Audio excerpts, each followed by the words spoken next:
Social Security is demanding billions back. It's a growing crisis that has sparked a powerful backlash.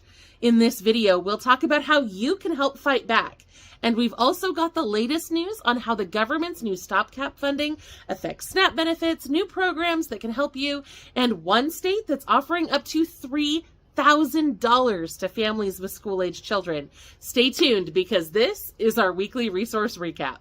Let's start by diving into that ongoing Social Security saga. Remember when I touched on this topic a few weeks ago? Well, it's escalating.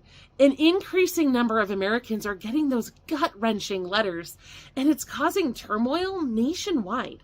Take Mike from Alabama, for instance. He was recently hit with a letter saying that he owed $92,000 to the Social Security Administration due to overpayments back in 2018.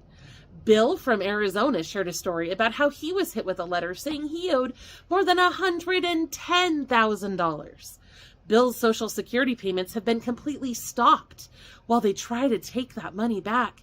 But that makes it almost impossible for Bill to survive month to month now and support his brother, who he helps take care of. Now, this is where Terry Savage comes in. She's a best-selling author and a respected financial columnist.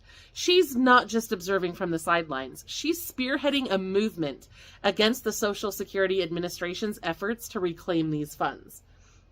She recently co-authored a book titled Social Security Horror Stories: Protect Yourself from the System and Avoid Clawbacks. Now, this isn't just a book, it's a call to action.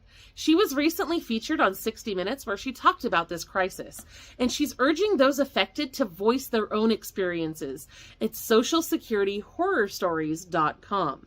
Her strategy is clear. She plans to amass as many personal stories as possible so that she can draw more attention to this issue and generate a wave of public outrage. She believes that this could be the tipping point that could force Social Security to implement some much-needed reforms. Now, what specific reforms is Terry advocating for? She's pushing for a crucial policy change that would stop the government from collecting on Social Security overpayments that are over 18 months old. They would only be able to collect on debts that were created in the last 18 months. This limit would protect beneficiaries from unforeseen and overwhelming debts like this, while still allowing Social Security to collect recent payment errors. Some of the people who have received these letters are being asked to pay enormous sums in just 30 days. Some of the amounts are over $100,000 based on years of minor overpayments. We're talking about staggering, life-altering amounts for anyone who relies on Social Security to survive. This is not just a debt or a strain. This is a life-wrecking burden. So here's how you can be part of the solution. First, use our affiliate link below to get a copy of Terry's book if you want it. Then, if you've received one of these letters yourself, take a moment to visit socialsecurityhorrorstories.com.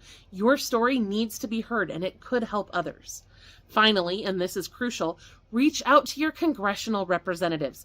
Urge them to address this issue. We need to get our lawmakers to take a stand against the practice of recouping these outrageous amounts from people who can't afford it. Your voice can make a difference if we all work together. Now hold up. Before you click away, we've got an abundance of crucial financial updates and assistance opportunities for people all over the United States today. In this week's resource recap, we have a lot of game-changing information that you won't want to miss. We spend a lot of time on these, so let's get started. So I'm just going to really quickly review some of the changes that rolled out this week. I don't want to spend too much time on any one particular point because I know we're probably going to go over time today. So the federal government averted shutdown with another stopgap funding bill. This bill ensures that the Supplemental Nutrition Assistance Program, also known as SNAP or food stamps or EBT, will be protected through next September. That is great news because SNAP is one of the few programs that could be impacted by a government shutdown. Now, unfortunately, the WIC program that serves pregnant women and young children was only funded through January 19th, so it did not receive the same protection, unfortunately. In other news, the Federal Communications Commission, also known as the FCC, issued new rules to ensure fair internet access for everyone, regardless of income. Apparently, there's been some issues with ISPs being discriminatory in low-income neighborhoods. So this rule will make sure that the FCC can get involved if they're seeing that kind of behavior. The Biden-Harris administration also announced another $5 million in funding for transportation assistance programs that help seniors, people with disabilities, and low incomes. Nonprofits and service providers have until February to apply for those grants, but I'm hoping that we'll see more transportation resources roll out next year or the year after. Now we're going to switch to something that could be a game changer for many of you. And of course, I'm talking about those class action settlements. If you think there might be some unclaimed money out there with your name on it, you may very well be right. There are a ton of these going on lately. So we've got a variety of settlements that might interest you. You might be eligible for some cash if you've bought CVS lidocaine products or certain car seats, if you've got spam texts from certain companies, or if you've owned certain cars. There's all sorts of things in here this week. We've got over a dozen settlements with upcoming deadlines listed on our website, and they're worth up to $170 each. So you want to make sure that you stop by lowincomerelief.com to check all those out so that you don't miss out on any of that money. Oh, and if you're interested in getting some money to start and grow a business, don't forget to check out our sponsor, Skip. There are some really great things there this week. So much so that I actually stopped preparing this video so that I could apply for some of these because they're fantastic. The November Skip grant is worth $1,000, and it is open to any U.S.-based entrepreneur over the age of 18 as long as you subscribe to the Skip YouTube channel. The application for this literally takes one click. They say it takes less than 30 seconds, but I did it in under 5. It was so easy. There's literally no reason not to do this, but you have to do it by November 27th or you'll miss out.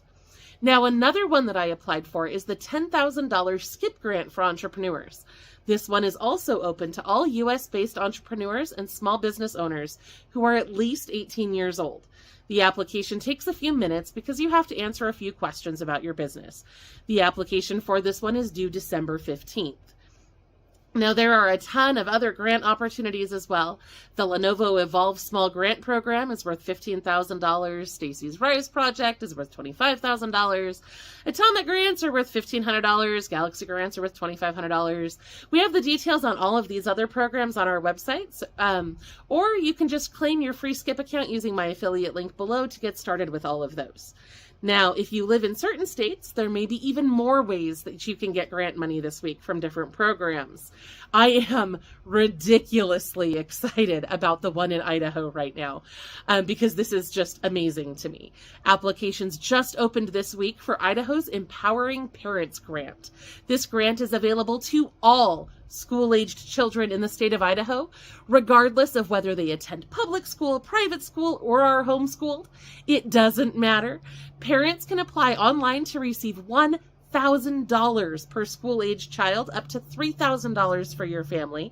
The money has to be spent to support their education, but it can be used for materials like laptops or computers or internet access, tutoring, and so much more. Priority will be given to families who earn less than $60,000 a year. You can apply online at empoweringparents.idaho.gov. And that's not the only update we have for Idaho this week either. We have found awesome local updates for many states, including Alabama, Arizona, California, Colorado, Florida, Georgia, Idaho, Illinois, Indiana, Iowa, Kansas, Kentucky, Maine, Maryland, Massachusetts, Michigan, Missouri, Nevada, New York, North Carolina, Ohio, Oregon, Pennsylvania, South Dakota, Texas, Virginia, Washington, and Wisconsin. These updates include everything from free Thanksgiving dinners and Christmas programs to financial assistance programs that can pay for your utilities or help you buy a house. There's low-income housing opportunities, free carousel rides in some areas, free passport photo programs in some areas, clothing, resource fairs, childcare assistance, scholarships, and I could go on. There is an incredible amount of stuff out there when you know where to find it. And of course, that's the entire point of low-income relief, because I just seem to be really good at finding this stuff, so I really love sharing it with you every week. You can find all of the details on everything I found this week at lowincomerelief.com/news by clicking on the thumbnail that matches this video so that you can get into that article and see our list.